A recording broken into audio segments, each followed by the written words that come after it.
যেখানেই কোনো প্রোগ্রাম বা কোনো কিছু হোক না কেন, আমাকে যেমন সাকিবের কথা, আমার বিশ্বাস সাকিবকেও আমার কথা জিজ্ঞেস করা হয়।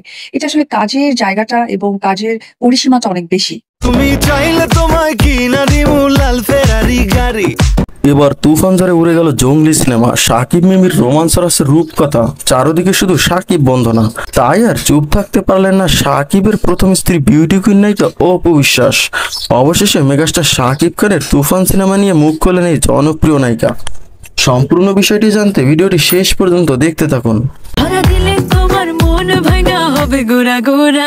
তুমি কোন শহরের মাইয়া গো?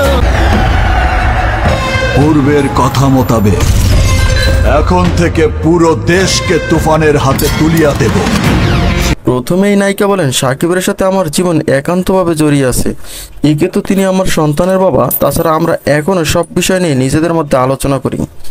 সাকিবের সব ছবিই আমি দেখি, তার তুফানের টিজার দেখেছি, তারপর উড়াধুরা গান দেখলাম, আমার কাছে ভালো লেগেছে। আশা করি দর্শকদের কাছেও ভালো লাগবে। ভবিষ্যতে একসাথে কাজ করা হবে কিনা এমন প্রশ্নের জবাবে অপু বিশ্বাস বলেন, তা ভবিষ্যতেই দেখা যাবে। তুফান সিনেমার উড়াধুরা গানটি বর্তমানে ট্রেন্ডিংয়ের নাম্বার 1-এ রয়েছে। প্রতিদিনই দেশ বিদেশে বিভিন্ন কন্টেন্ট তৈরি হচ্ছে তুফান সিনেমা নিয়ে।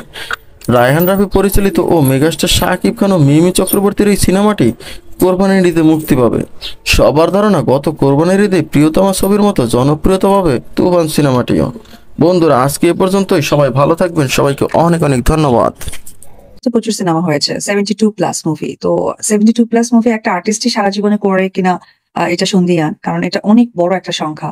সেখানে আমি শাকিব খান আমরা এতগুলো সিনেমা করেছি, এটা টোটাল ক্রেডিট অবশ্যই ফ্যান ফলোয়ারদের।